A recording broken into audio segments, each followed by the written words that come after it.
Yes, yes, तुझा आवाज send के सर. हाँ sir. Yes, So I am please there. start. The recording has started. Yes, okay.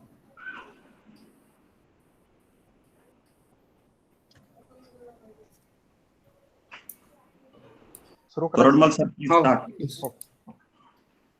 A very good afternoon to all of you.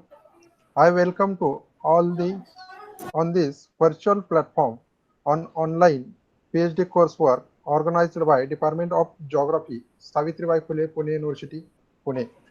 So I kindly request to Lakshman Senge sir, please introduce today's guest. Okay, sir. Welcome to all of you.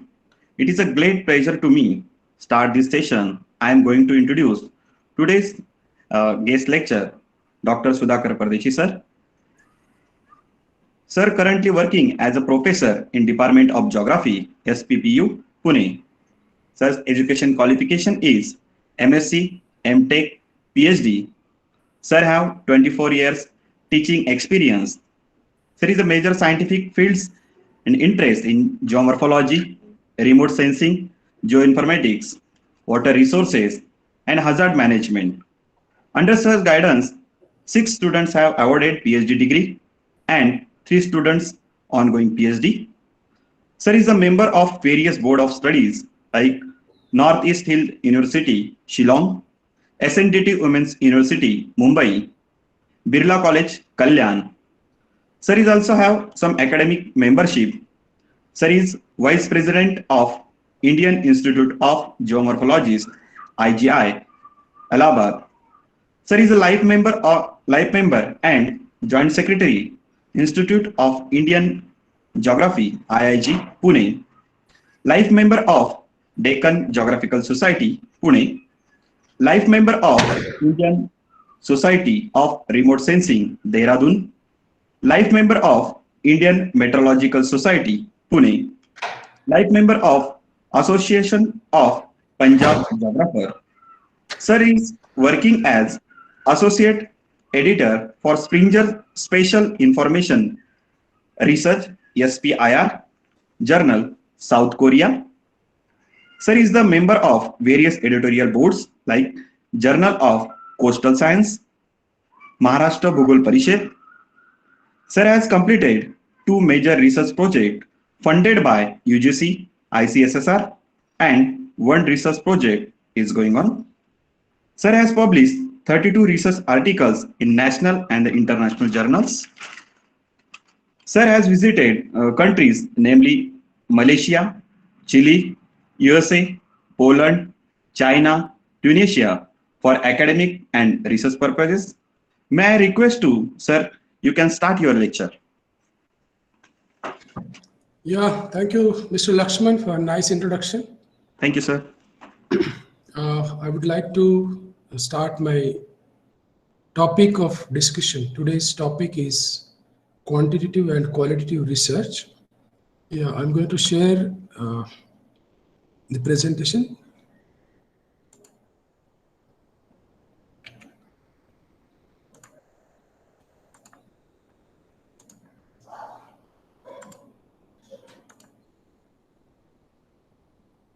Yeah, please let me know whether you are able to see this presentation or not. Yes, sir. Yeah. So the topic is quantitative research and qualitative research, or it could be qualitative versus quantitative research.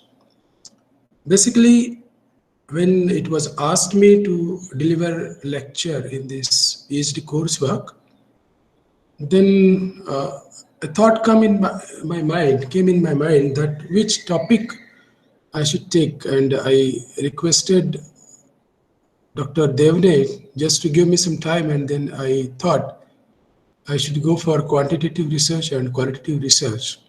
Many of the times we don't bother whether what kind of research approach we have to follow.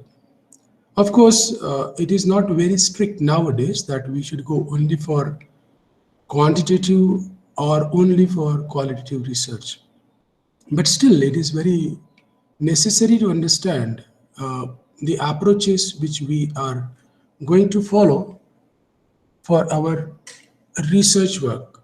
Now, all of you are in this stage that you have already decided some of the aspects of your PhD work, like what are the objectives and what could be the methodology that you have already decided.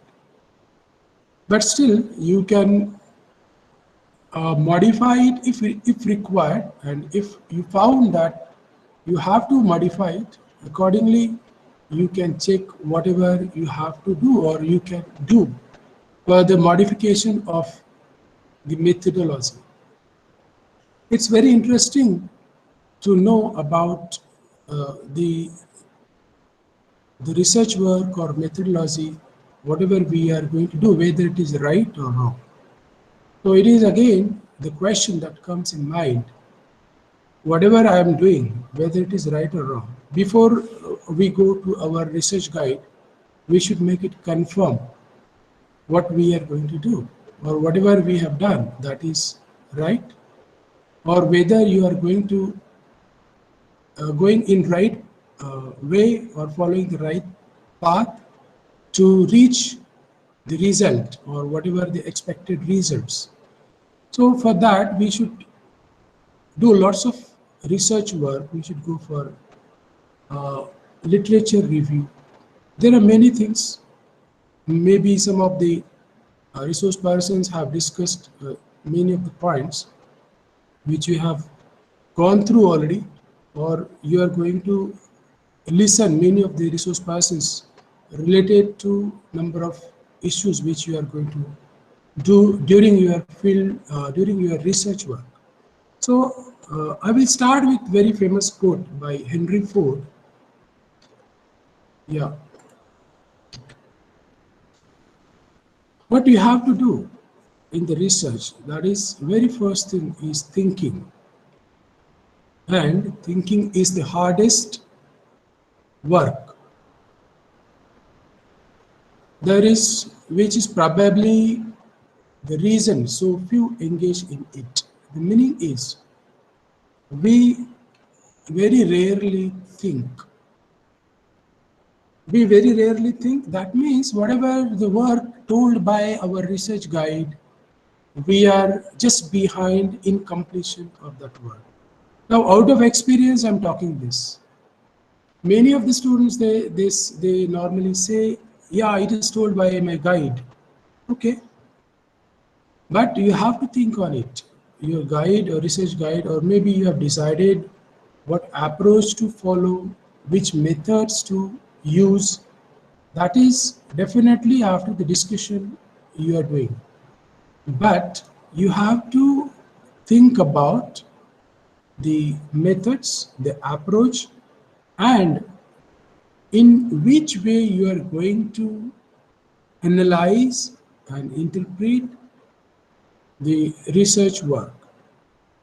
Of course, there are various ways of analyzing.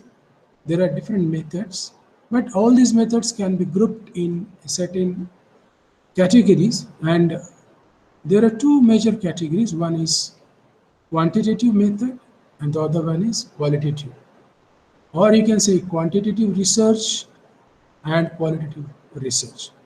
Now, before I start the discussion on this, it is interesting to know why we go for quantitative research, or what are the things which are included in quantitative geography.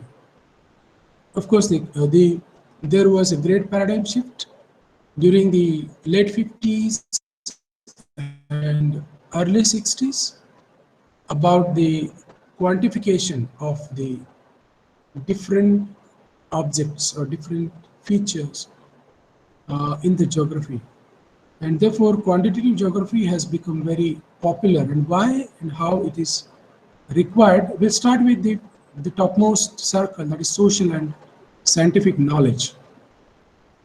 At 12 o'clock position, northward position, social and scientific knowledge. Then we have to think whatever the knowledge we have or we got, that we have to think geographically. and we have to identify certain gaps with respect to geography, and this gap will lead you towards the research. There are problems, there are certain issues. Now, how to address the social and scientific issues with the help of geography, that is our thinking. And that's why the earlier quote I have given, it was by Henry Ford, thinking is the minimum work people do. So there is also hard work in thinking. Before we start, do we really think that yes, this is the social problem or scientific problem and we have to address it geographically? What we can do in geography related to these problems? And then comes maths and numeracy in geography.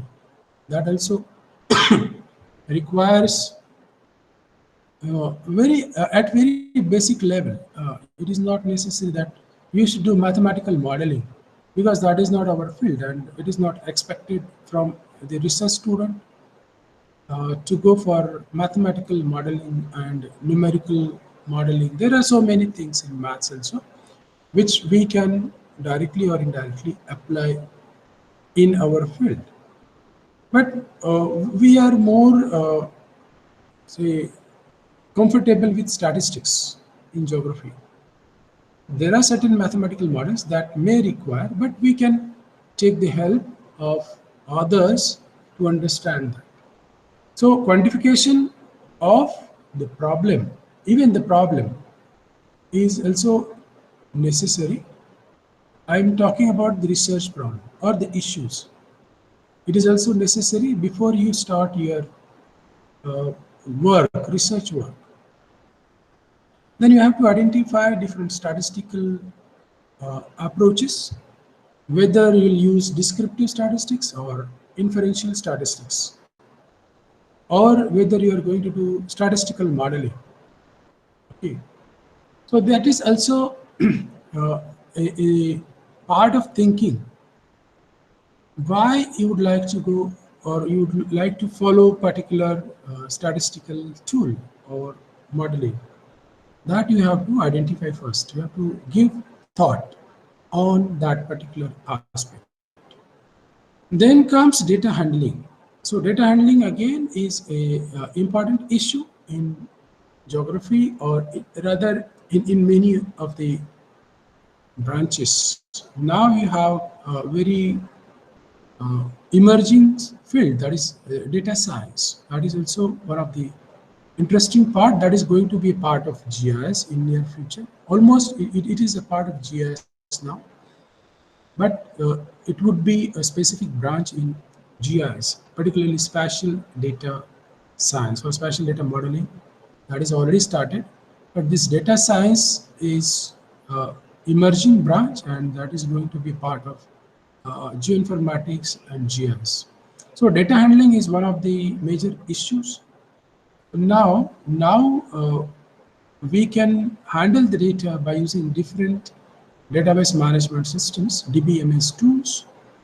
Like you have different DBMS tools, like Oracle is one of the database management system, or you can use MySQL, or there are many other.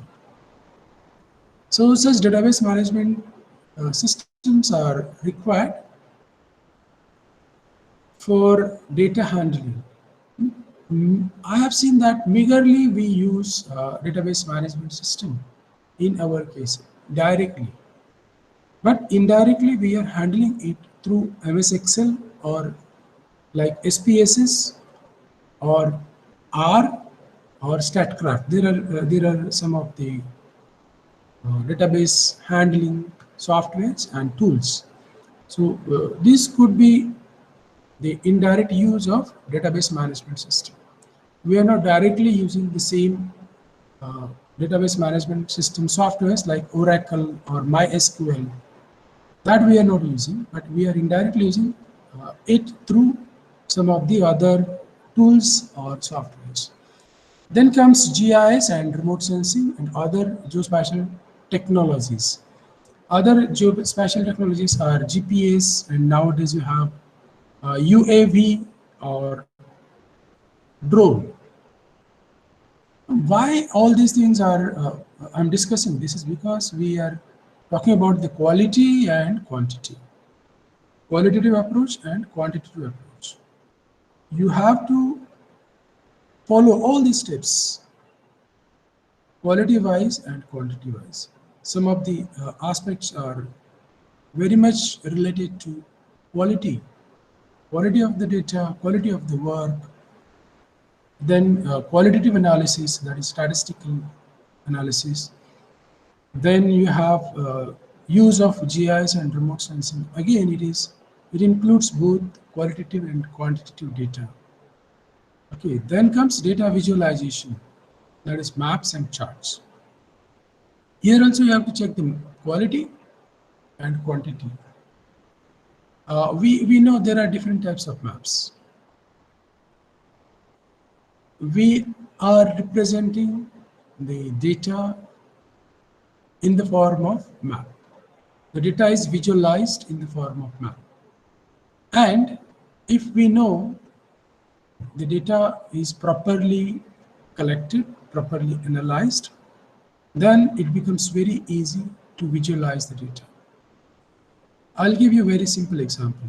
If you have handled GIS data, and if you got some shape files, okay, shape files which are ready-made.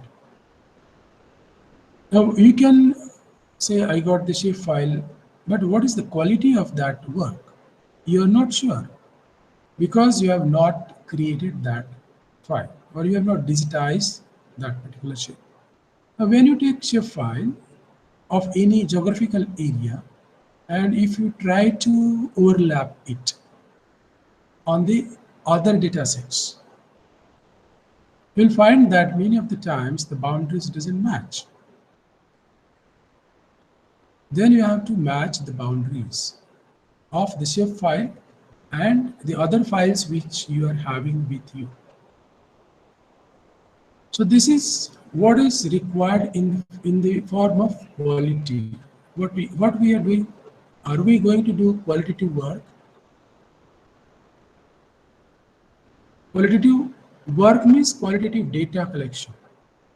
There are also two types, qualitative data and quantitative data. I'm going to give certain examples to you, but my point was in all steps, whenever you start your research, right from thinking process till the data representation or visualization like maps and charts, you have to use, you have to do qualitative and quantitative analysis. So let's move to the next slide, that is quantitative research. It is very simple. Now the name itself indicates what is the quantitative research. Now while doing this kind of research, the study is focused. The study is focused to get specific narrow answers through specific and narrow questions.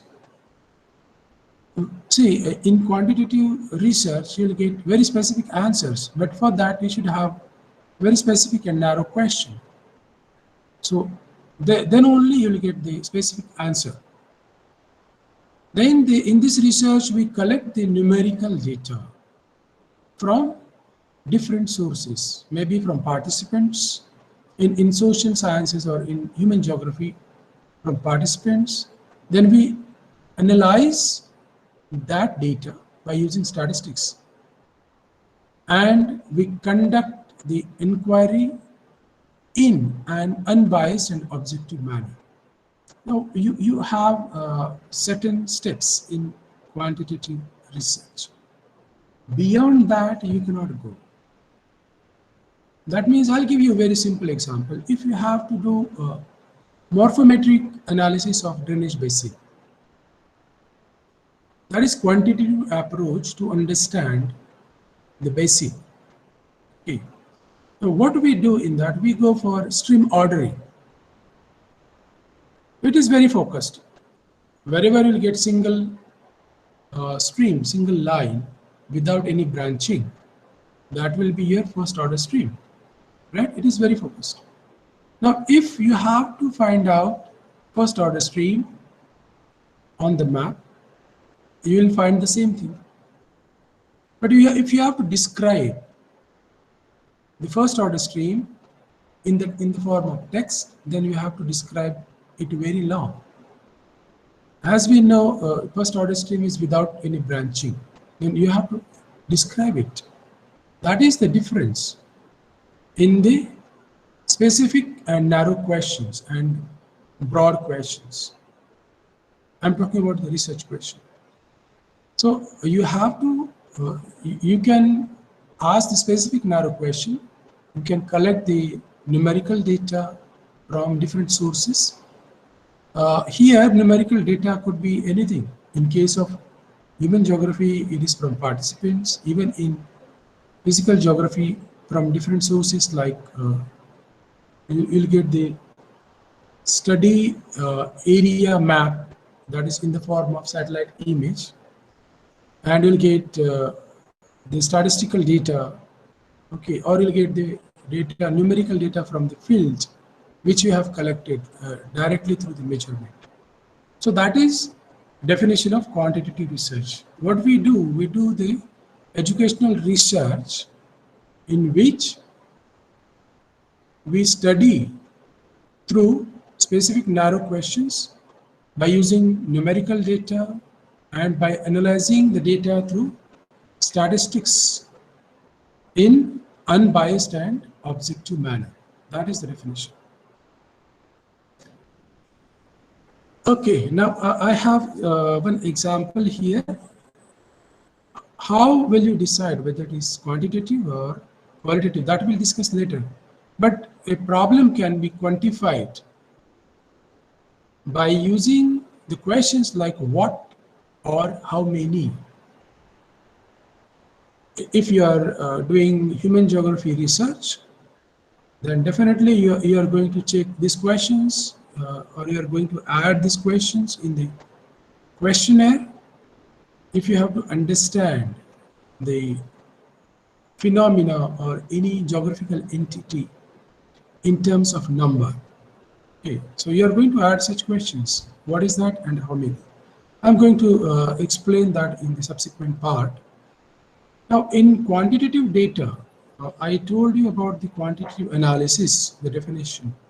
Now we are talking about the quantitative data, and we'll also talk about the quantitative analysis through statistics. Okay, so if you are doing quantitative research, then you have to collect the data accordingly. You have to set the objectives accordingly. It is not like that whatever objective I have formulated, and accordingly or randomly I'll follow any method. No, accordingly you have to follow the method. Whether best suitable approach will be quantitative or qualitative, that you have to check. Anyway, so you can ask the question like what and how many. What and how many. Okay. Now it is the data that can either be counted or compared on numeric scale. So we can collect the data, we can count it, we can compare it simply by using numerical scale. I'll give one simple example. Like it could be the number of first year students, or it should be in different department on the university campus. Okay, it is the number, you'll get the answer. What is the number of students? Okay, the number of first year students in different departments on the university campus. And the qualitative will be the ratings on a scale of 1 to 4 of the quality of food served at university college canteen. Now, food quality, you cannot count or you cannot measure it directly. Whether food quality is good, moderate, or poor, such kind of remarks we can give. and these remarks cannot be quantified, so it becomes qualitative. Okay. So this is how quantitative and qualitative data could be separated. You have to identify that. What is I'm going to do? What is my objective, and what particular approach will fulfill that objective? And based on that, you have to decide which type of questions I should ask to the people. Now, for example, one more example I would like to give.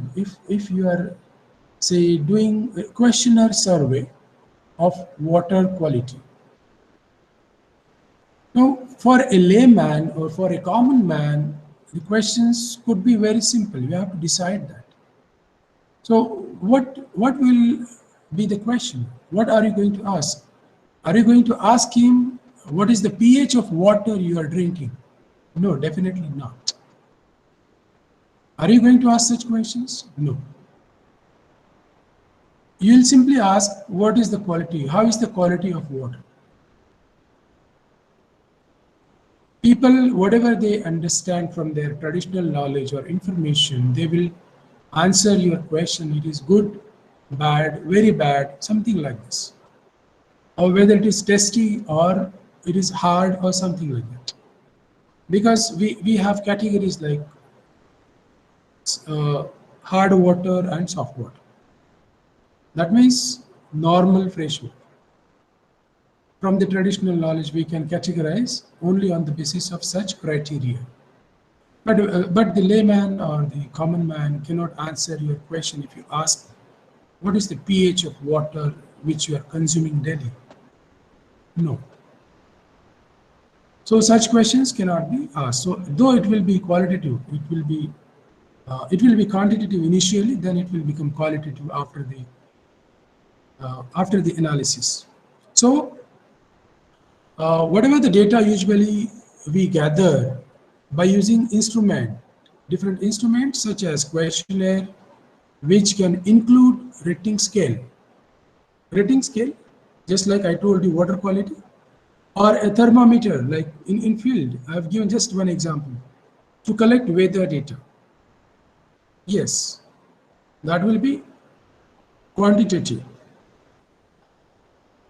But water quality will be qualitative. Though the parameters set for water quality are quantitative in nature, but the output, that is in the form of quality. So you have to collect the data by using different instrument like questionnaire, or you can directly use any instrument for the field measurement. Thermometer I have taken just for one example. Then we have to go for statistical analysis by using softwares like SPSS, StatCraft, already I have told you. These are commonly used to analyze quantitative data. We can go for Microsoft Excel or MS Access, as I told you. That is a database management system tool or software in Microsoft Office. So MS Access, MySQL or Microsoft Excel. There are so many things we can do using Microsoft Excel also, but we are not aware of that. So while doing research, you can explore Microsoft Excel and try to do your work using that. So it will be easy for you to carry out the statistical analysis. Okay, so let's move on the next slide. We have seen quantitative research and quantitative data. Now it is qualitative research. In this type of research, we try to find out views of the participants. We ask broad general questions. We collect data which is mostly in descriptive nature, that is in text form, and the data is collected from the participants. Or it could be secondary data, but if you go in the field, that is the data that we collect, that is mostly in the form of interviews, or we get the opinion of the people about certain things. So this kind of data describes and we describe and analyze these words for themes and conducts the inquiry in subjective or biased manner. Because we are directly dependent on the response, we are dependent on the response we received from the participants during the field. So it could be a biased and subjective kind of inquiry. Why? It depends, because it is the opinion given by a certain group of people, which is not the case of quantitative research or quantitative data. And therefore, it could be analyzed in biased manner, but it is not always necessary.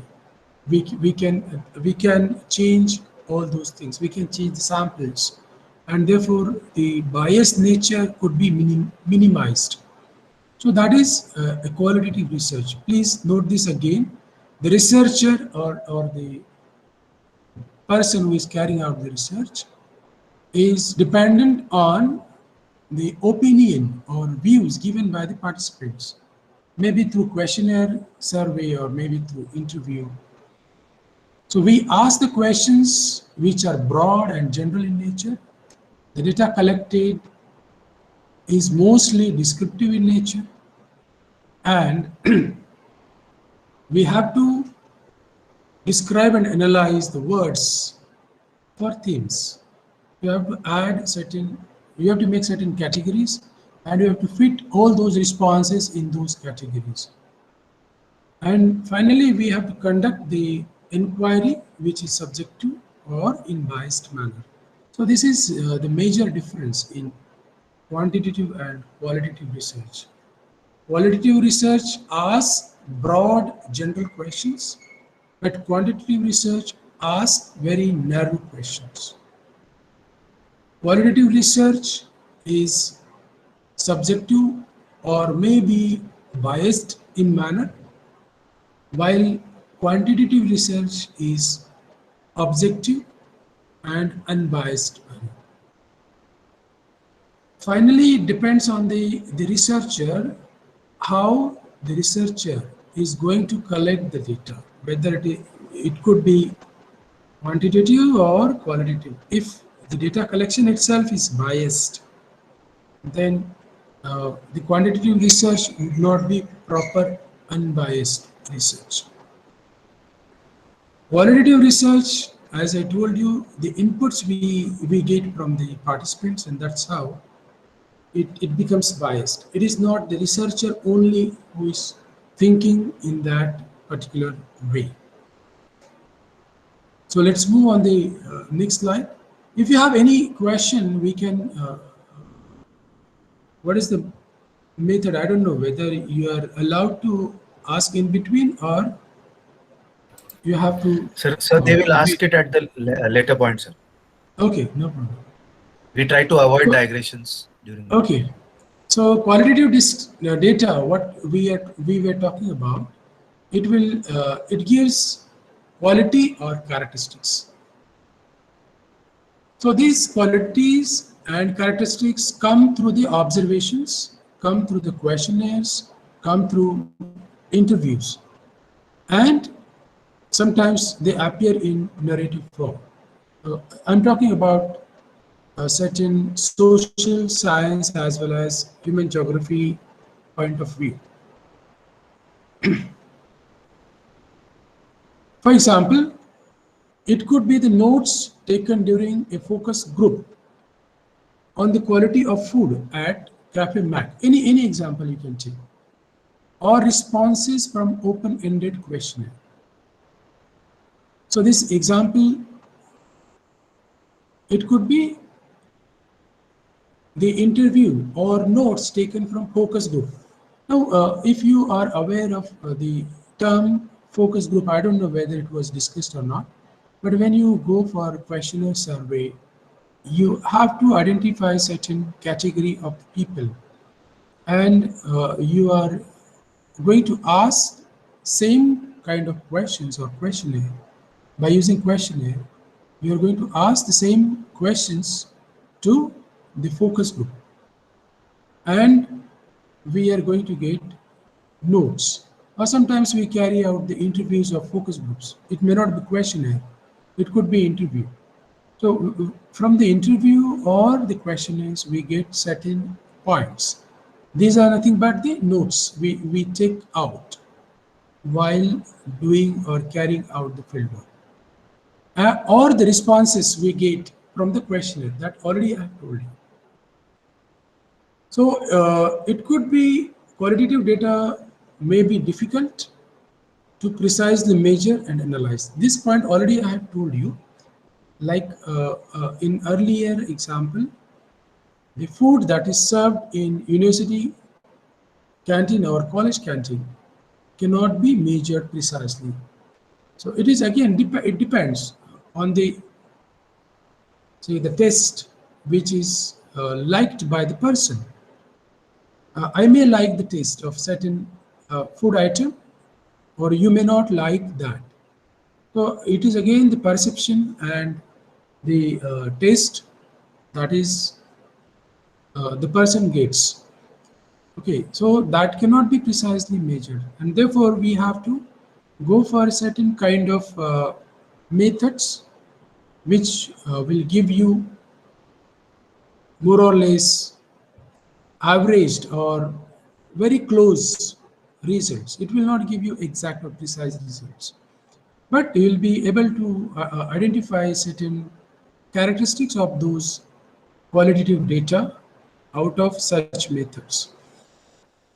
The data, as I told you, may be in the form of descriptive words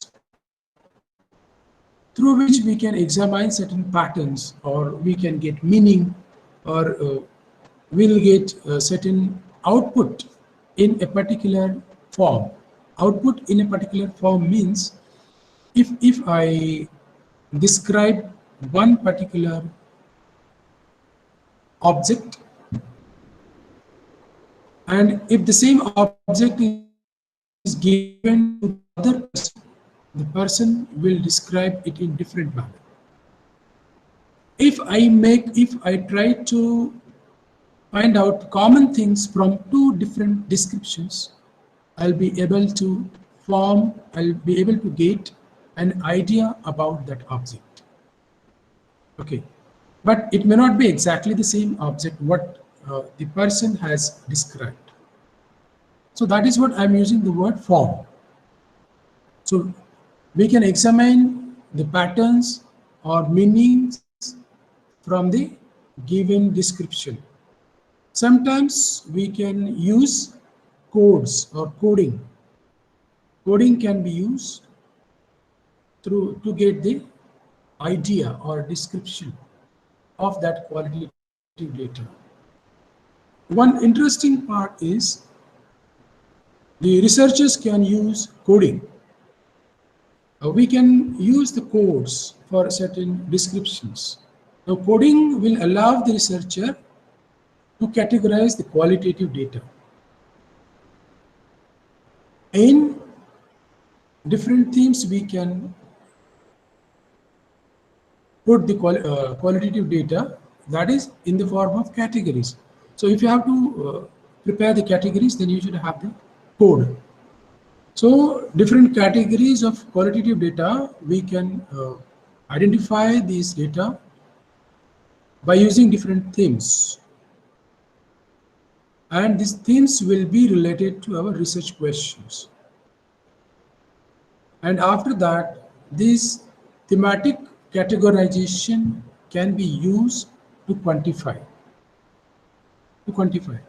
For example, I'll take the same example. Suppose we have carried out survey of 100 students on university campus. Out of 100 students, 50 students said that the food served at XYZ canteen is good. Or if I give the coding, if I say rating, say A, B, C, D, like that, then A will be for good, B will be for moderate, C will be for poor, or D will be for very poor, something like that. The coding I can do, or I can go for thematic categorization. So in this way, we can go for qualitative as well as quantitative analysis of the same thing. Quantitative analysis will come after collection of the qualitative data. Same thing I have told you in earlier description also. So let's see the example. What is qualitative and quantitative questions or data, and even the research. If you would like to know the locations of most popular tourist places in Maharashtra, or for that matter any state or in India. So one is the location, and second question, why they are so popular. Okay, this question will be of two types, like quantitative and qualitative. What we have to do? We have to identify most popular locations. Now, how will you get that location, whether it is most popular or not? For that, we have to count the tourist, that is quantitative. So for that, we have to count the number of tourists which have been there at that particular location, okay, which visit different locations. So these tourists may visit the locations at regular time intervals or over a period of months or years. Now, on the basis of this the tourists visited the place over a period of time. During 1 month or during the season of tourism, particularly in India, or in our case, we find that there are different phases of tourism. Like it starts after the monsoon and it ends before the summer season, before March. Okay, so that is the typical period when the people they go out for tourism activities. Of course, it depends on the destination. If it is different destination, then the season or period will be different. So the question will get the answers like the most popular location, but the answer will be based on how many people visit at different locations in the state. So if I take the examples from Maharashtra, it won't be, I think many of you are from Maharashtra, it won't be a bad example, but I can take example of India also, like how many people visit Taj Mahal, Agra in 1 year.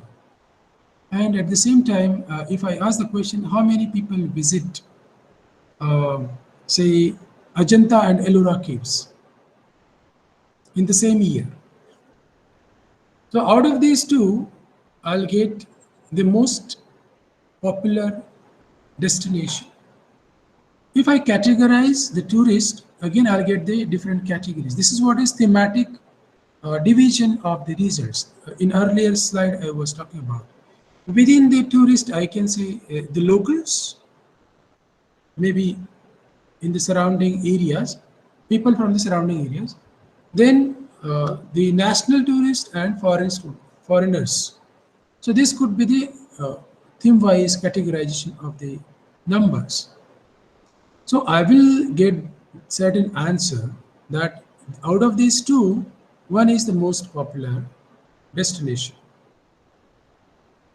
Now the question comes, why they prefer these locations? Why the tourists prefer these locations? Out of these two, why the tourists prefer that particular location? That could be the question. And this is the qualitative data. Why? Because the destination is attractive or it is very good, nobody will say that this is 100 times better or something like that. Not in the form of numbers, but it will be in the form of comparison. It is good, better than, something like this. That's how we'll get the qualitative information, qualitative data about that particular place. Initially, it was quantitative that decided whether it is popular or not, and then the second question is why. Why it is popular?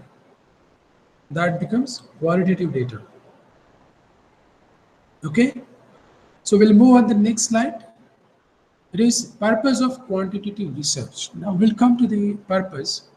Why do we go for quantitative research?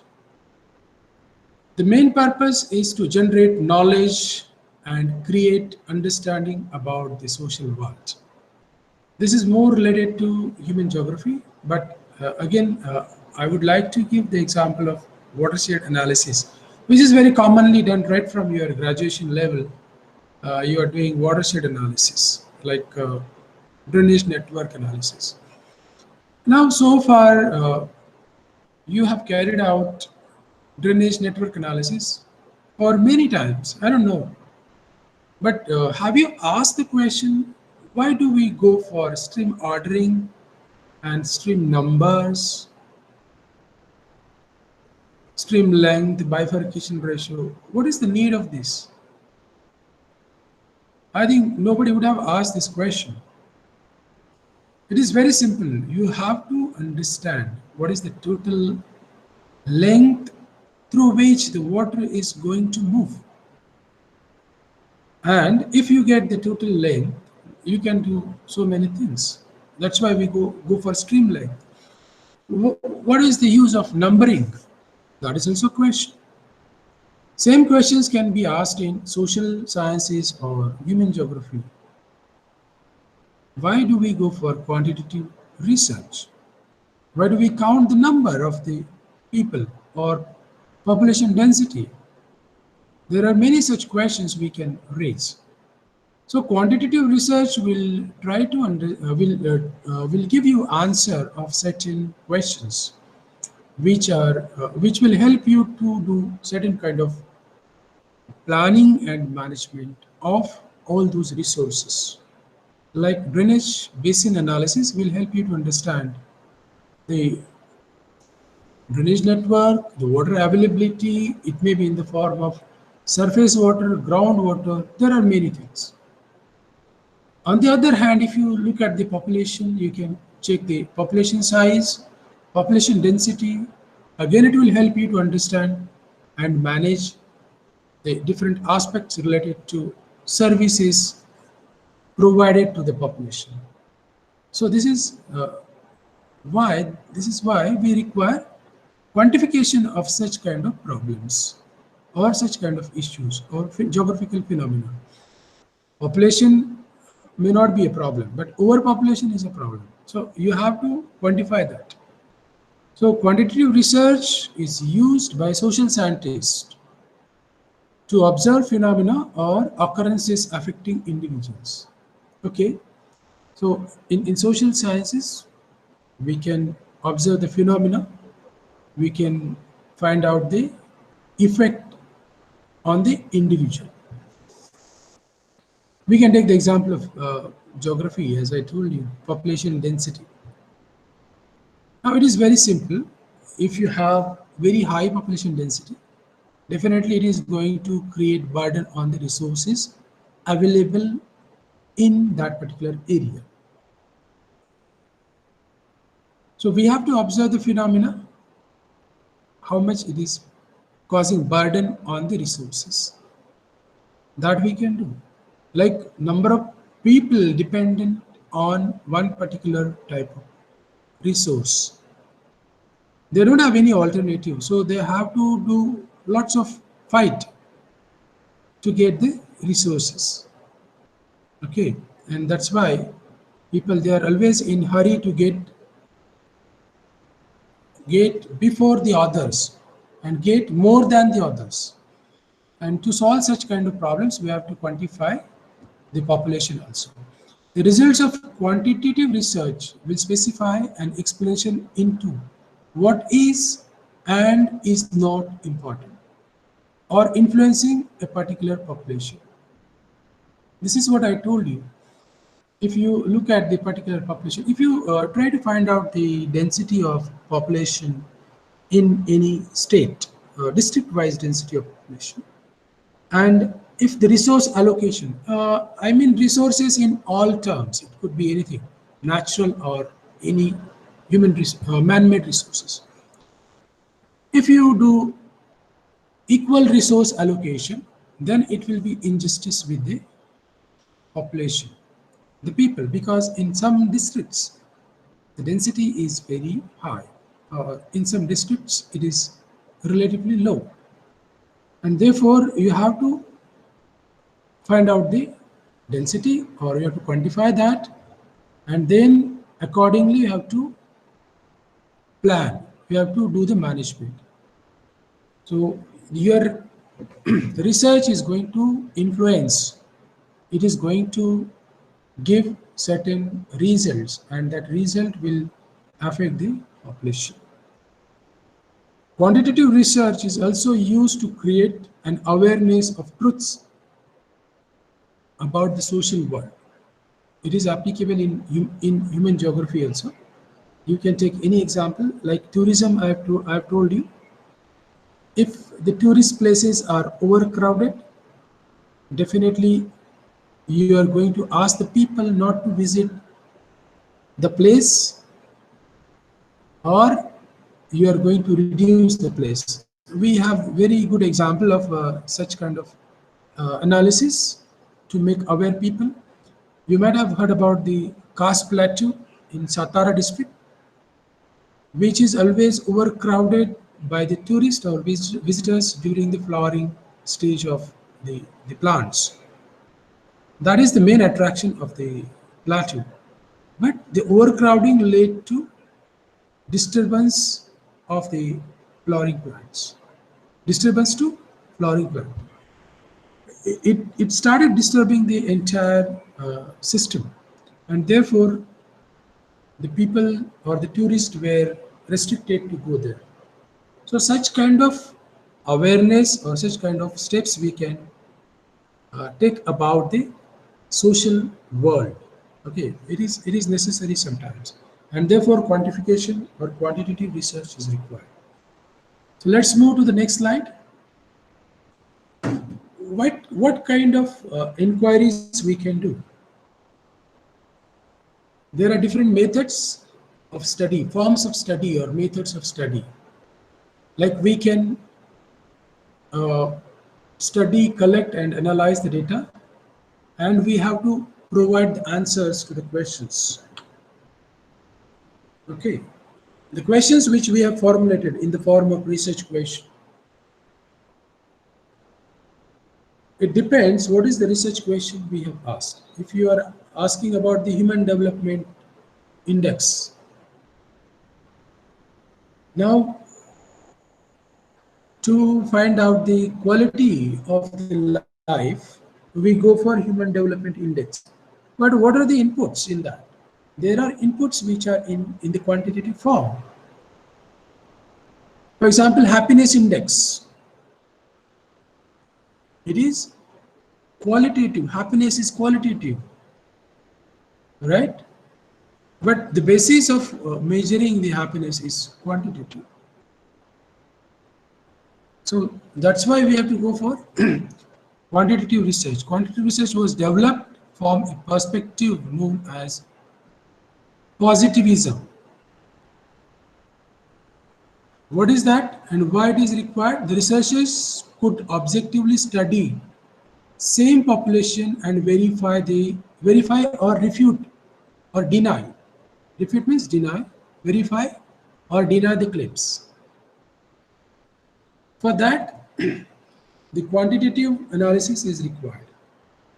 If I say human development index, then the people are what we can say, socially or economically developed, then I have to quantify it.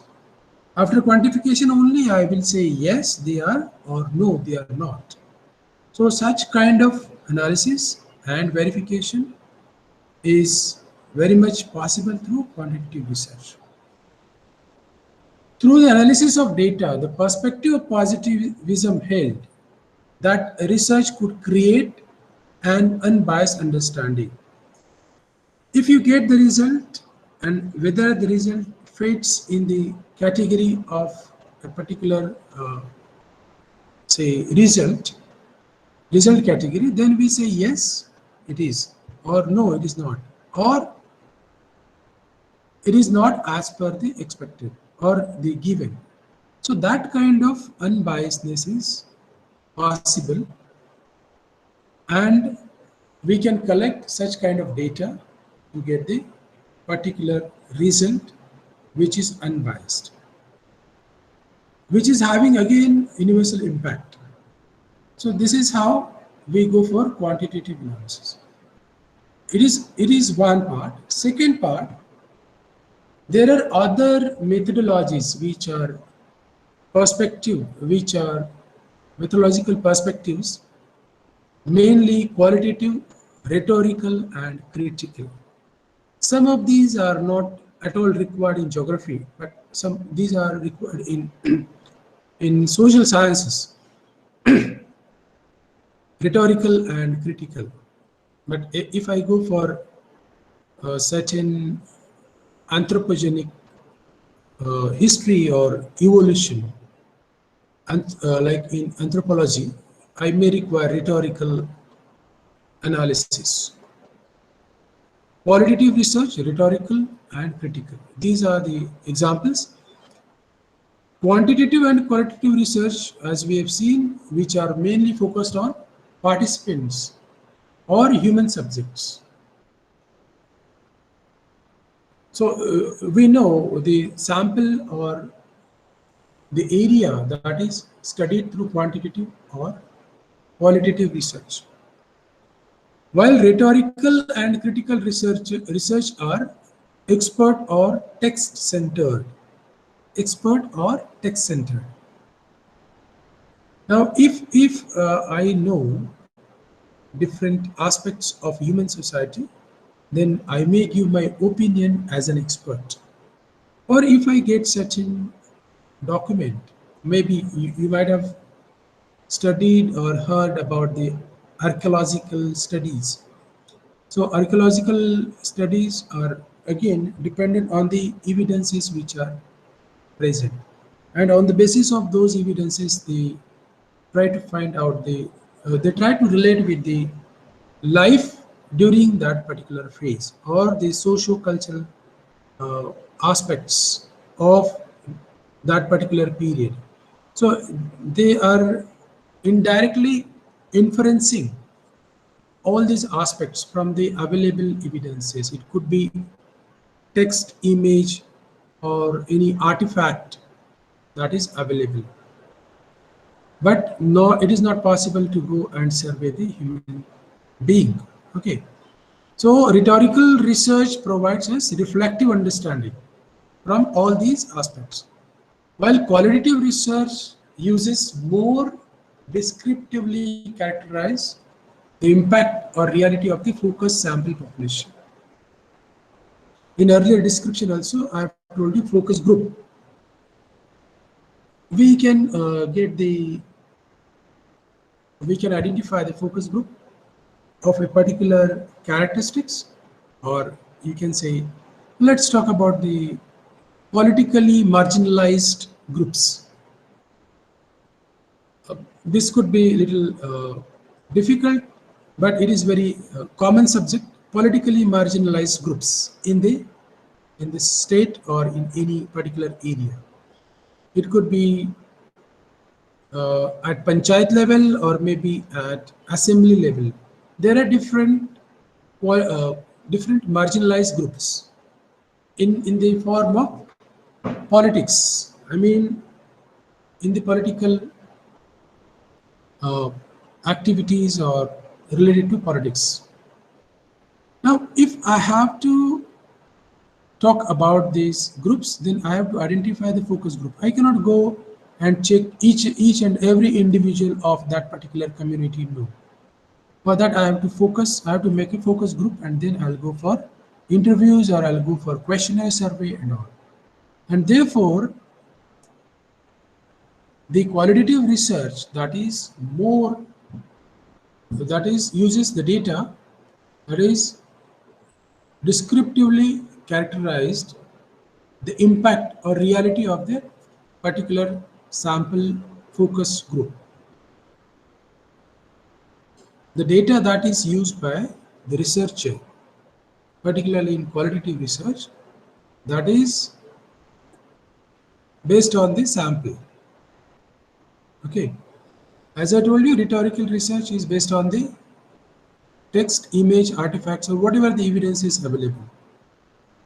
Critical research uses similar form of data as rhetorical, but it is different in how it describes the outcome of data analysis. So the methods are more or less same, but the interpretation would be different. Analysis and interpretation would be different in rhetorical and critical research. So this is how there are different perspectives of research methods, and by using these research methods we can go for different aspects. Very briefly, I'll go with quantitative and qualitative research. I know the time is very short. There are so many things we have discussed so far. Still, I would like to compare these two methodologies. Number one, qualitative research is driven by broad questions. Already I have told you. Broad questions which are asked to gain an understanding, which are asked, broad questions which are formulated to get an understanding of how problems affect the reality of participants. The size of sample population is smaller in qualitative research. This is what I told you. If you go for an interview or group discussion with the people, those who are politically marginalized, it will be very difficult for you to reach to each and every person, and therefore you have to select certain sample which is smaller with respect to the entire area of research. In the previous point, as we have seen that we have to ask the broad questions, and how that particular aspect affects the problem or affects the participants or population, not the problem. So the problem affects the population. Now I'll take the same example, politically marginalized group. Okay, I'll ask the simple question. The question would be, why you're not getting any seat or ticket for assembly election? The question will be, it is very general, very broad. Why you are not getting the ticket for assembly seat? Now the answers would be very different. If I go in one focus group, there would be different answers than the second focus group. So such differences are there. There are very broad responses from the focus group, and then I have to reduce it. I have to get the extract of all those responses. That is how qualitative research is done. That is driven by broad questions. If I ask broad question, I'll get the various responses. Okay. Second, size of population is small. Third, qualitative research is generalized to that specific group of participants rather than a large population.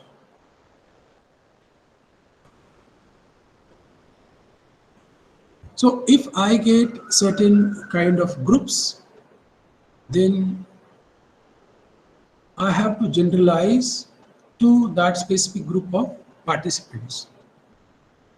But I cannot generalize the same thing for a large population. I cannot say it for in the entire state.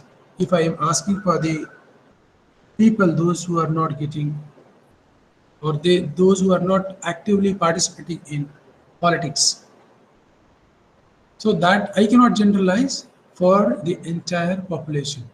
Okay. So this is again limitation of qualitative research. Quantitative, already we have discussed these points.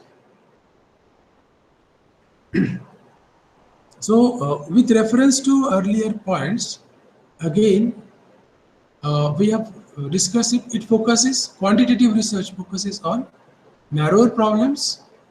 Then the narrower aspect of problem makes it easy to try and find out an answer.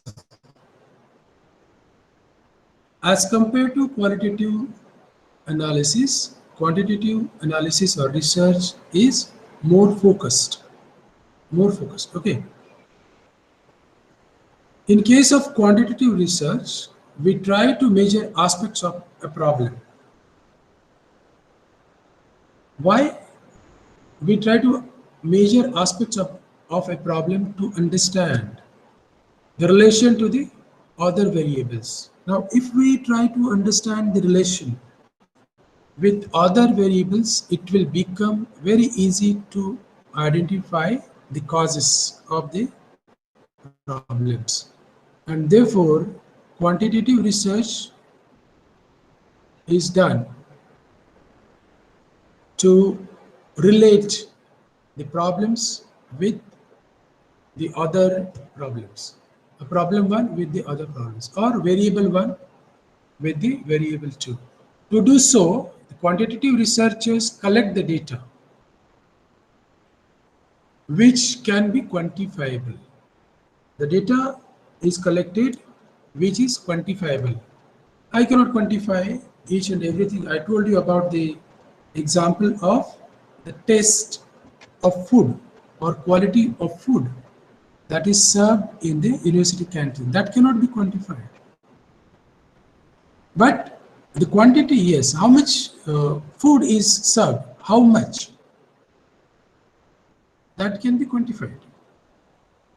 I can use the measures, like I can use the weighing machine, okay, or I can count the items. That is also possible. So that is quantification. The quantitative researcher collect the data in the data which is quantifiable. So it is not like that you cannot quantify it. But qualitative data also can be quantified later by using certain categories. I'm going to tell you about that. I'll more focus on qualitative data, and for that I have taken few methods. So before going to the next slide, the last point is the quantitative researcher uses surveys, experiments, field research, and public data with open access.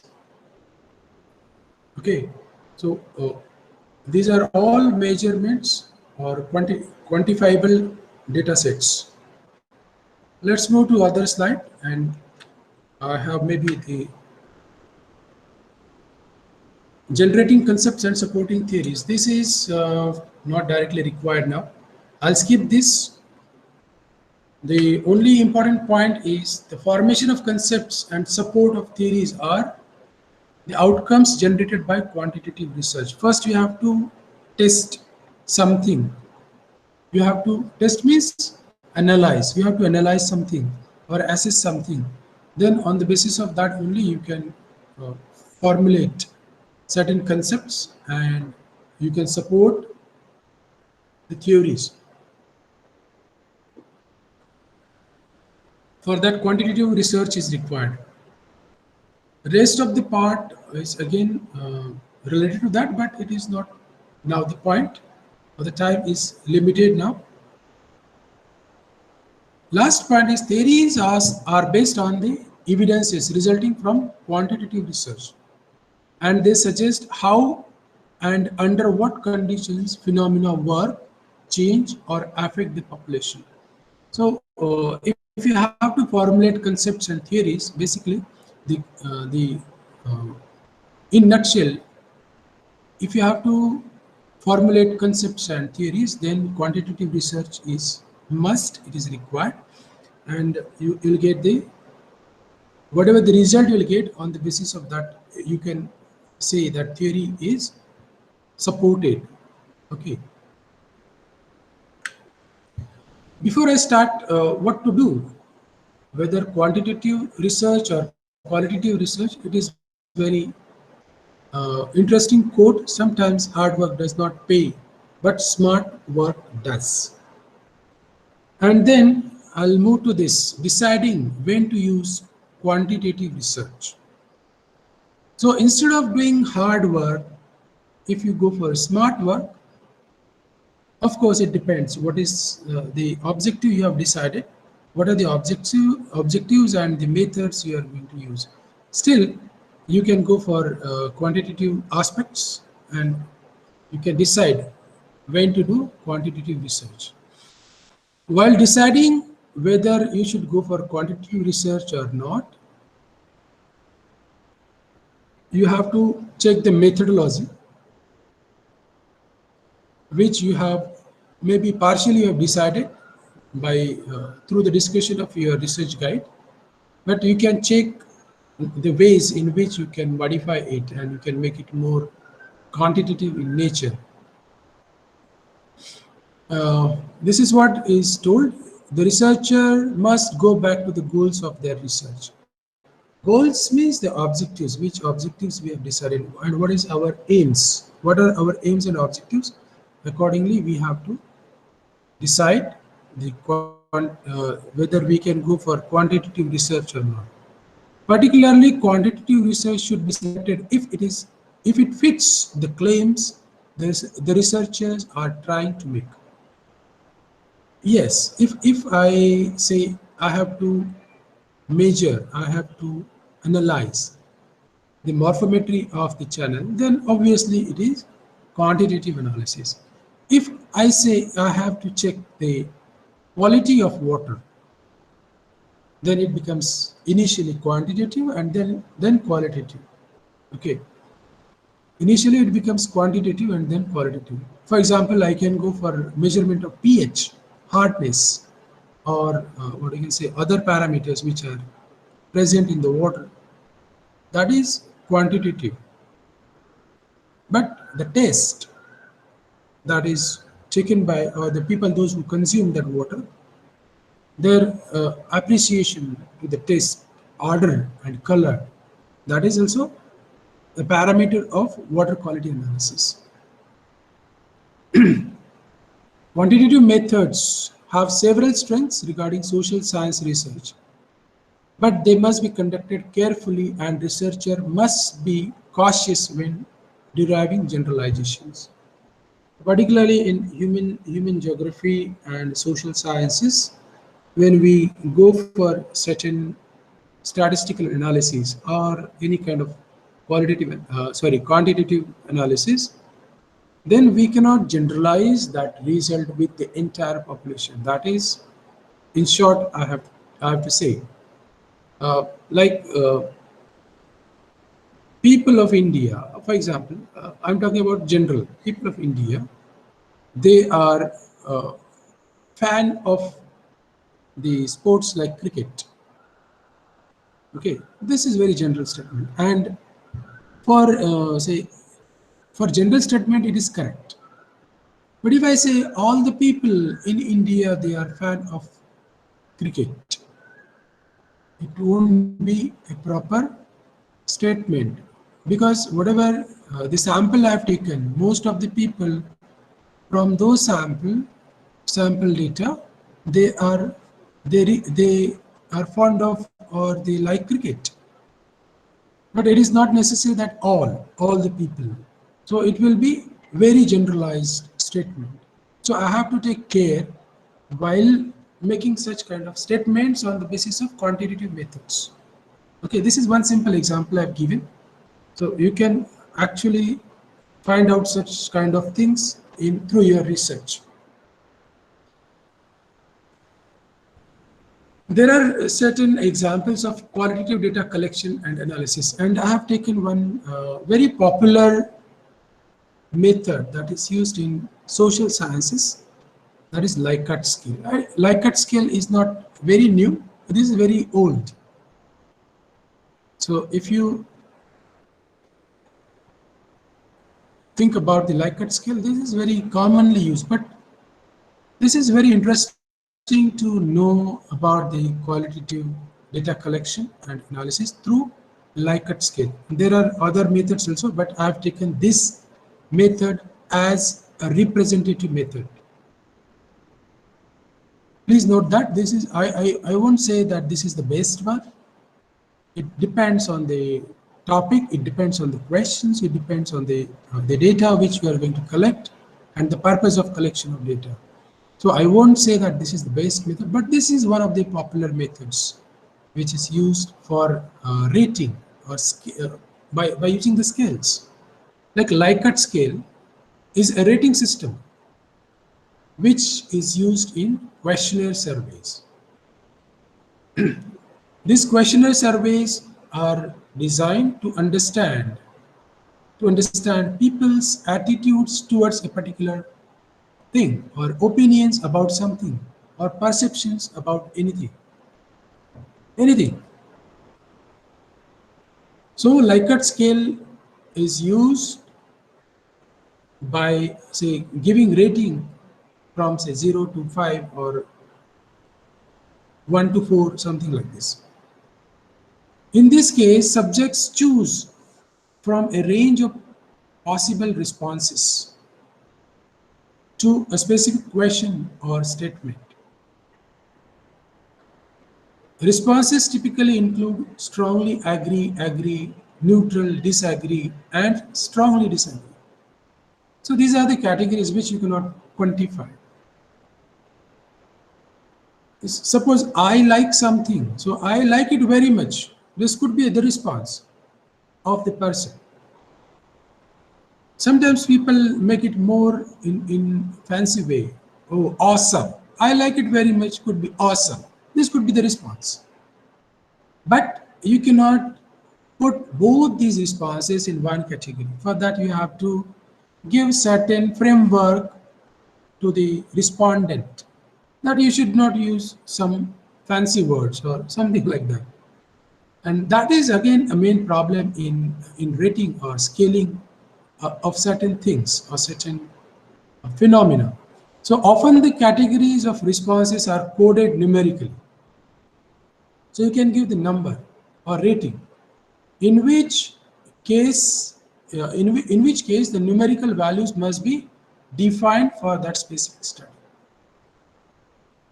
So if I'm going to ask certain questions about a particular study, then I have to define or specify the numbers which I'm going to use to scale the responses. I have an example for you. Before that, let's see how this Likert scale uses the types of responses. We can measure a wide range of perception, motivations, and intentions using Likert scales. Some of the common types of items are agreement. If I ask certain question, whether the respondent is agree or not, then the respondent will say strongly agree, neither agree, nor disagree, or strongly disagree. These are certain kind of items which can be included in the questionnaire in qualitative data collection. Please note that this is for qualitative data collection. Then quality of certain thing, like as I told you the example of water, very poor, fair, good or excellent, something like that. Taste of the food. can be categorized in this way. Likelihood, whether you'll be going to there to attend certain rally or not, such kind of questions. Not at all, somewhat, or extremely likely. These could be the answers. But again, this is depend on the respondent. They are not necessarily give the same answer. For that, you have to frame the answers, and you have to ask them to choose any one of these answers. Experience about certain things, like we get the reviews, okay, reviews of the products for online shopping. That is also the same thing. Some people they give bad reviews, some people they will give good review. It depends what experience they got. Okay, same is the case about the quality. For online shopping, quality wise, their experience of the product. Some respondents are giving different kind of answers. But if you give certain limited answers to respond, then you will get a good and clear picture about the Likert scale. So let's move on the example. Likert scale rating. This I'm not going to read the entire table, but I'll give only one or two examples. A set of responses like 1 to 5 scale I'm using. 1, 2, 3, 4, 5. 1 is minimal and 5 is maximum. 1 is minimum, 5 is maximum. For example, are you satisfied with this product? Second last row, the answer could be not at all satisfied, slightly satisfied, moderately satisfied, very satisfied, and completely satisfied. So numerically or quantitatively, you can do any kind of analysis. But qualitatively, if you get such kind of answers, then you have to scale these responses. If I am very much satisfied, then the answer is 5. If the product is very bad, then the answer is 1. So such kind of scale we have to decide. We have to formulate in the questionnaire. When we design the questionnaire, we have to add such kind of scale with the responses. Yeah, it is again very interesting quote.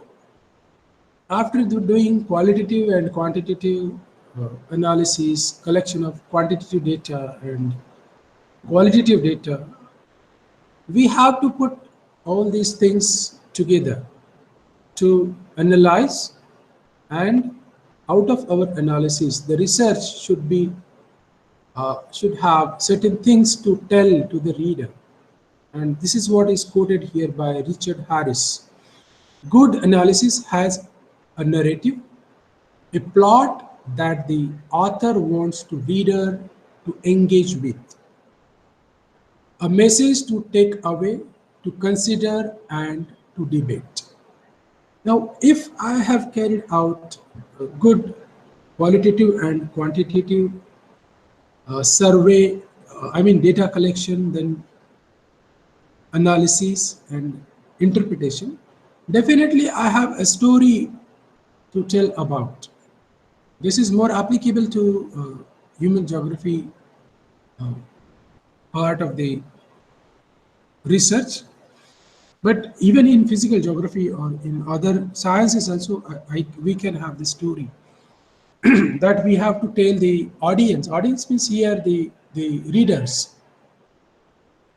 And if the story doesn't have the plot and a good narrative, then the reader will get bored.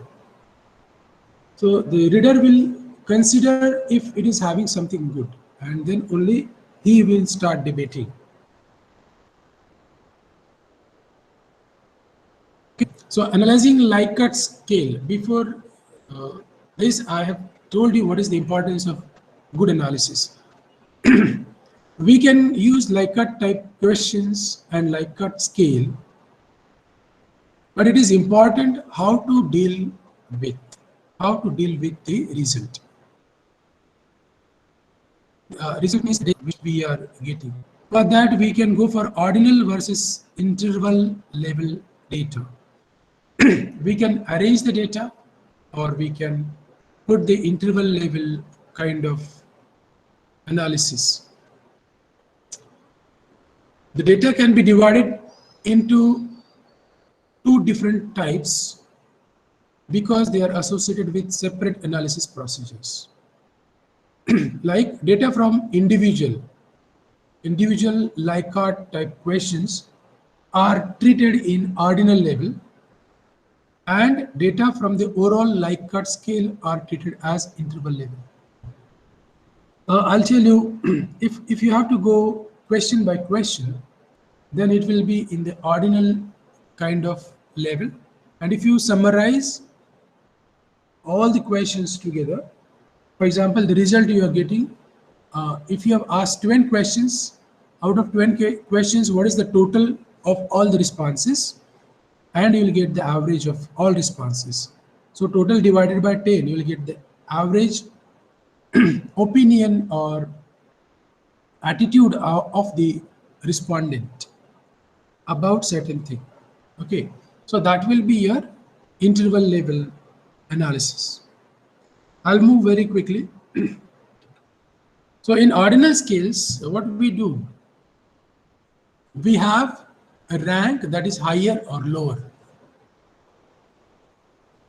Ordinal itself will give you the order of the numbers, and we can give the ranking. So in ordinal scale, we have the rank, but we cannot have the exact difference between the items if these are not spaced evenly or clearly defined. For example, the difference between very poor and poor is the same as the difference between good and excellent.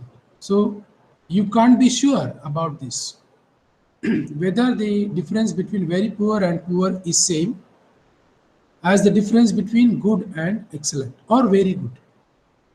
Okay, so this is one interesting but a disadvantage of this particular system.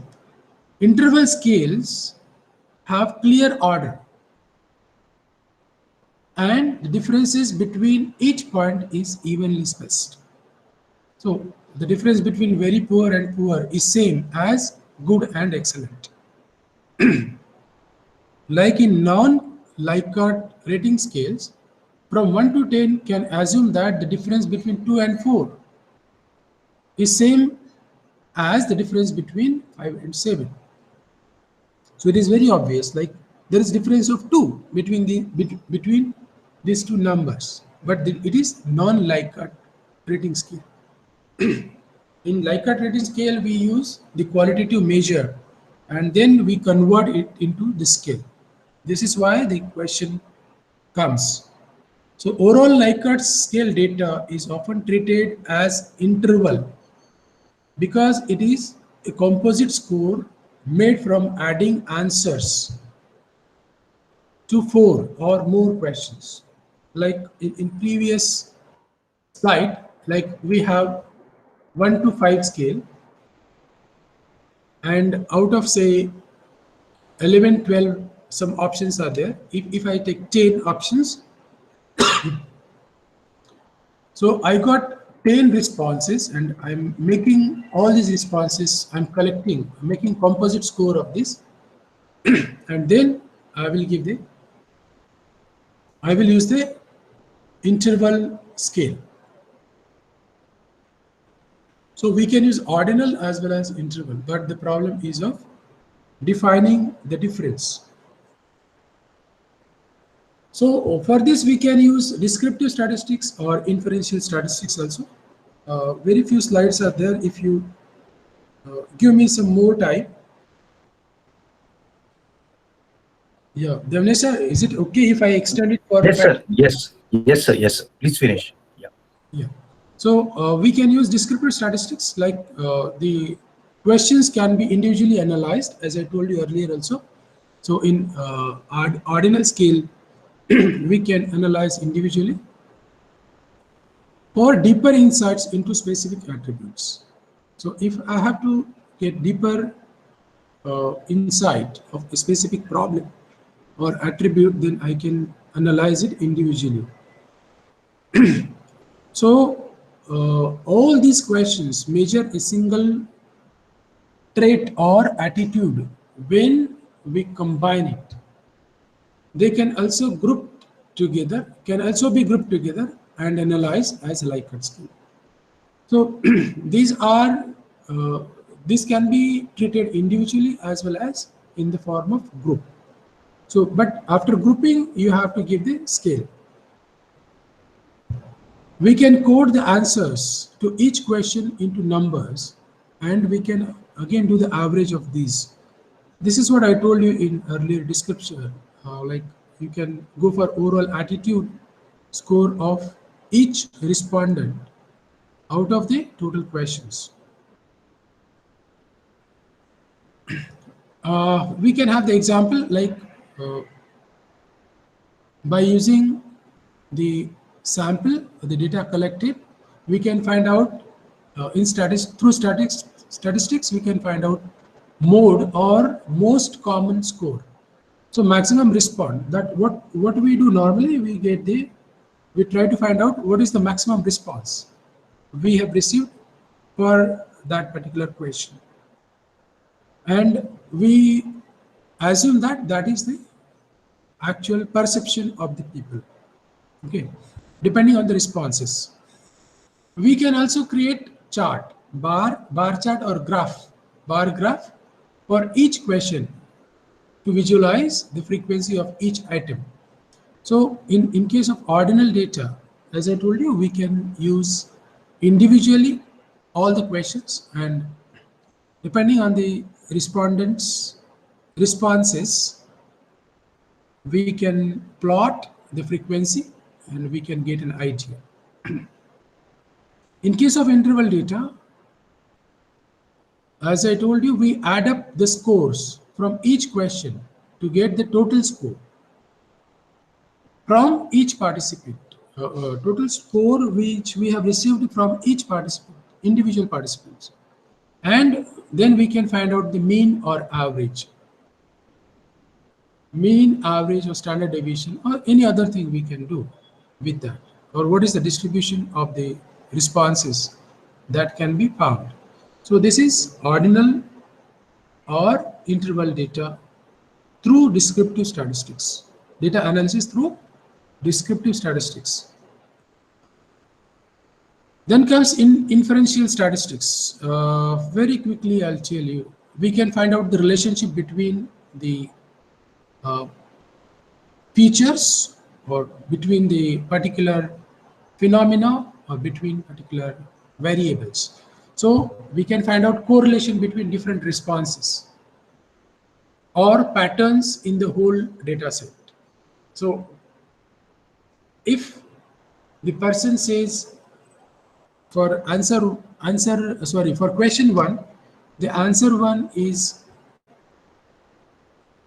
for question 1 is good, and by the same participant the answer for question 5 is not good, then it becomes a problem. So in such cases, if the number of participants or respondents are more, we can go for correlation between different responses, whether you are getting proper responses or not. Sometimes people, they are reluctant to answer the questions properly.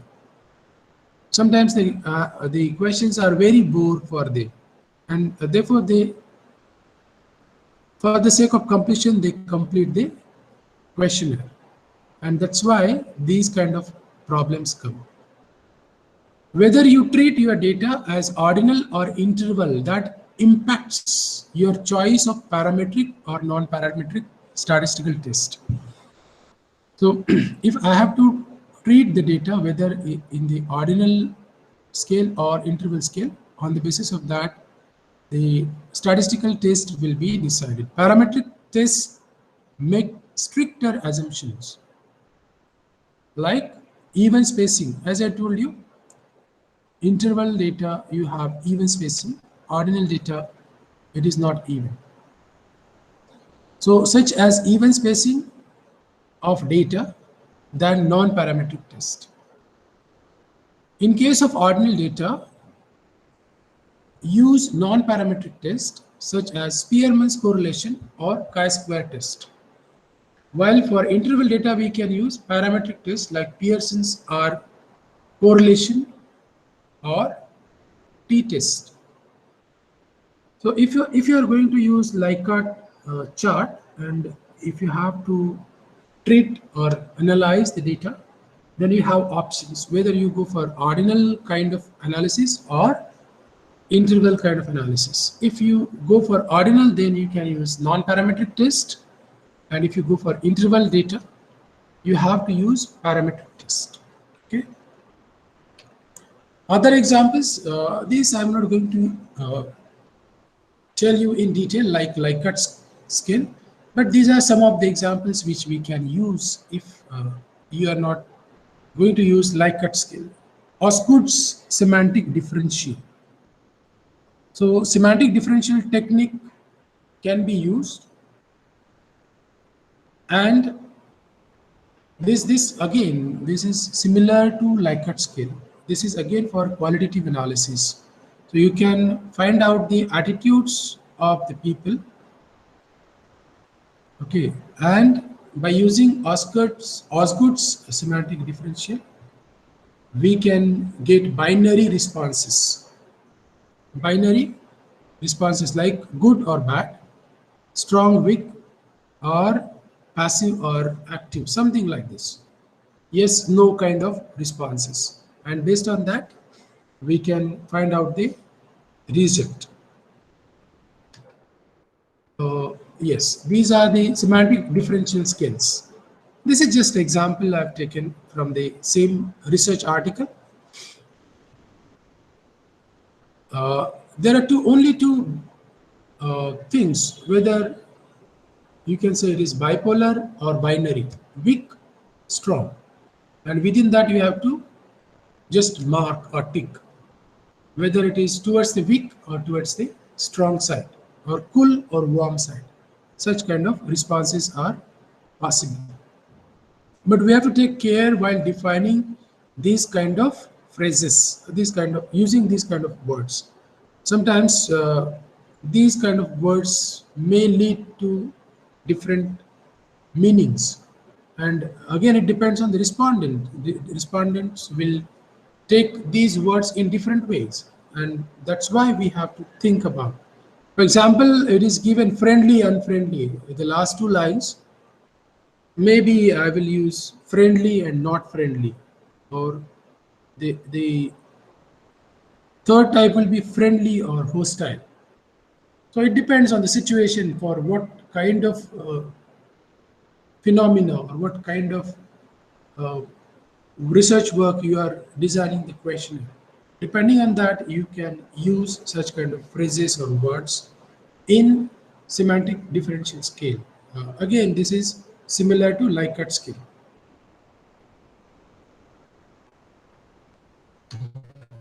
Then there are two models, probabilistic models for unfolding responses.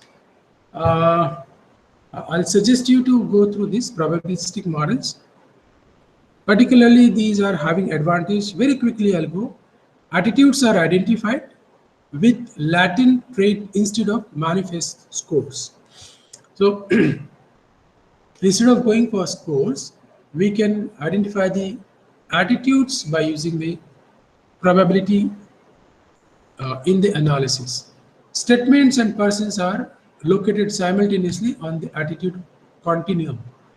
So there is no difference in the statement and the respondent. You can put both these on the attitude continuum. This type of use is made of the development of advanced probability and statistics. It is related to parameter estimation and test of fit, and they are operational with modern computing technologies. So probabilistic model, you might have heard about the probit. I'm going to talk about that also. Probit and logit. So this is linear model, linear mixed models. We can go for this.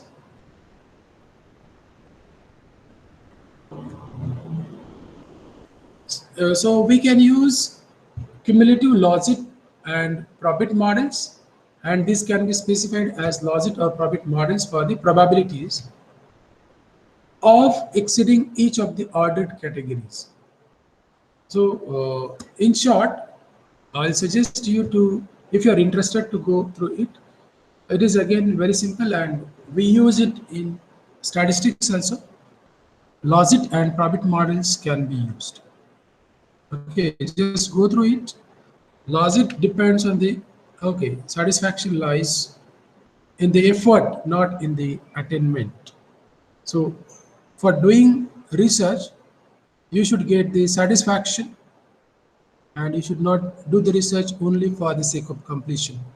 So the message is through this particular quote by Mahatma Gandhi. Thank you very much. I'll stop here. I hope I have tried to cover many things, but it is definitely not possible to all the points which I have tried to explain here. Particularly logit and logit model, you can check. Okay. Thank you very much. Thank you, sir. Yes, participants can pose their questions if they have it.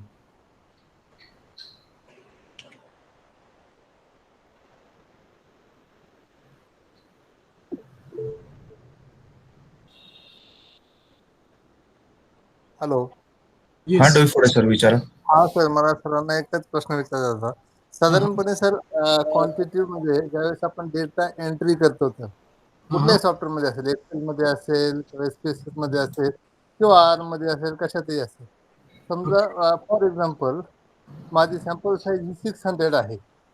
600. Okay. हा, for example Uh-huh. 600 आहे आणि त्याच्यामध्ये me age group wise म्हणजे त्याच्यामध्ये me age group केले आणि त्याचं literacy किंवा एज्युकेशनचं मी डेटा एंट्री केली. Okay. डेटा एंट्री माझ्याकडून काय करताना काहीतरी एखाद दुसरी किंवा एखादं म्हणजे 0चा 1 1 ते 2 असं स्ट्रीम दाबण्यात येऊन तो डेटा एरर झाला, तर how to remove the data error? No, in that case, if it is your mistake, okay, like while जसं तुम्ही आता सांगितलं की चुकून माझ्याकडनं झिरोचा 1 आणि 1चा 0 झाला, तर ते तुम्हाला आयडेंटिफाय होणंच शक्य नाही. बिकॉज पण एवढ्या मोठ्या डेटामध्ये सर जर एंट्री केली तर आपल्याला एरर डेटा एरर तर शोधावं लागेल ना. पण एक्झॅक्टली तेच तुम्हाला मॅन्युअली करायला लागेल. Because if you are giving the answer in binary, म्हणजे तुम्ही 0-1 मध्ये मला सांगितलं, तर 0 आणि 1 हे दोनच तुम्ही ऑप्शन जर करणार असाल तर तुम्हाला हे माहिती आहे नक्की की आपला आन्सर 0 किंवा 1च आहे, बरोबर. जरी तुम्ही 0च्या ऐवजी 1 केला और 1च्या ऐवजी 0 केला, तर त्याचा अर्थ असा आहे की तुम्ही तो रिस्पॉन्स जो आहे तो रेकॉर्ड केला आहे. पण तुम्हाला नक्की माहित नाही तो 0 की 1 आहे, पण तो तुम्हाला तुम्ही जो डेटा क्वेश्चनर कलेक्ट केले असेल त्याच्यावरूनच कळेल, बरोबर. पण एखाद्या व्यक्तीचं इंडिव्हिज्युअली जर तुम्हाला माहित असेल तर त्या केसमध्ये तुम्हाला शोधता येईल. अदरवाईज 600 रेकॉर्ड्समध्ये तसं शोधणं किंवा लक्षात ठेवणं अवघड आहे. आणि कुठलाही सॉफ्टवेअर तुम्हाला तशी मदत करणार नाही unless and until it is null data, म्हणजे त्या तिथे तुम्ही काही एंट्री केलेली नाहीये. ओके. हा 0-1, तर कारण तुमच्याकडे दोनच ऑप्शन्स आहेत, त्यामुळे तसं शोधणं तुम्हाला अवघड आहे. मग नल डेटा म्हणून आपण ते यूज करू शकतो का? नल डेटा यूज करू शकतो, पण तुम्हाला रेकॉर्ड तिथे मिळालंच नाही. फॉर एक्झाम्पल तुम्ही मला क्वेश्चन्स विचारले, ठीक आहे, आणि मी तुम्हाला हो नाही मध्ये आन्सर देणं अपेक्षित होतं, पण मी तुम्हाला आन्सर दिलंच नाही, मला काही उत्तर द्यायचं नाही असं मी तुम्हाला आन्सर दिलं, तर त्या केसमध्ये तुम्ही नल म्हणू शकता. तुम्ही 0 और 1 नाही म्हणू शकत. करेक्ट. ठीक आहे, thank you sir, thank you. Okay.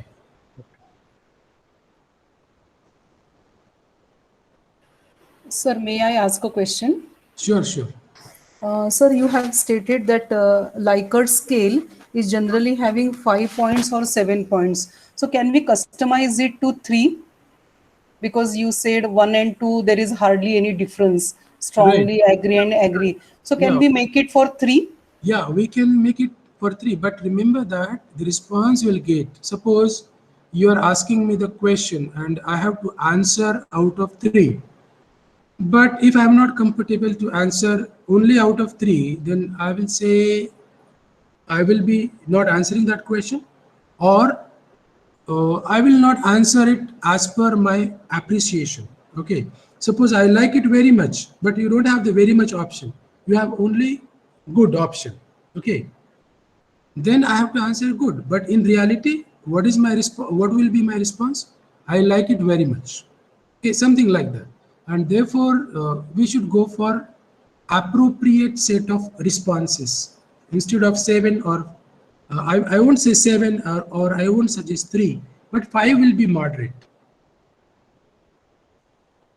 You can Okay, modify it. It is not like that you cannot. because it is very difficult when we go with the questionnaire and ask citizens about their opinion. So based on their tone, we need to identify whether they strongly agree or strongly disagree or disagree. Yeah, So yeah, it is definitely. very difficult. Yeah, definitely. Sometimes people they are just for sake of completion or just to respond, they say, okay, okay, write this one. No, no, no. It is not like that. Something like that. Something like that. The answers you are getting. That's why this while deciding these response options, whether it should be number should be 5 or 7, you have to take care about your purpose of questionnaire survey and data collection. Thank you, sir. Okay.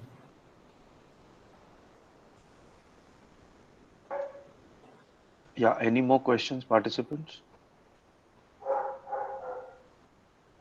We have kept sir waiting much beyond No 6 problem. o'clock. So, No problem. Actually, I extended the talk. For me, there is no problem. But I don't okay. know whether the students they could understand or not, because it is what is happening online, explaining online, and Absolutely. There's a in difficulty. presence it's very different.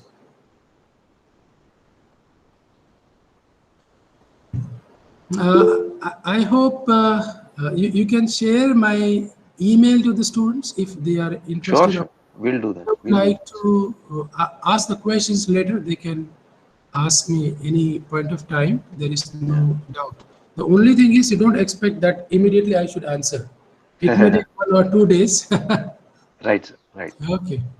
So I hope they have understood, and maybe it will help for their research work. Yes, sir. Yeah, who's supposed to take up the official vote of thanks? Okay. Thank you, sir. Thank you, sir. It's my pleasure to propose vote of thanks. First of all, it's my sincere thanks to today's resource person, Honorable Dr. Sudhakar Paradesi sir, for accepting our invitation and expressing his views on the qualitative and quantitative research. It was quite fruitful and productive talk for the research purpose. Thank you, sir. I would like to thank the coordinator, Dr. Manoj Devne sir, and co-coordinator, Dr. Ganesh Dhole sir, for inviting such a renowned person for this session. I express my sincere thanks to Dr. Sunil Gaikwad sir, head of the Department of Geography, Sir Parshuram Bhau College, Pune, conducting such kind of online coursework in this pandemic period. I would like to thanks Principal Dr. Savita Datar Madam give permission for organize this coursework. Last but not least, I am grateful thanks to all the participants for joining this virtual meeting and being a part of this online PhD coursework. Thank you so much. Yeah, thank you all. Thank you for Thank you very much.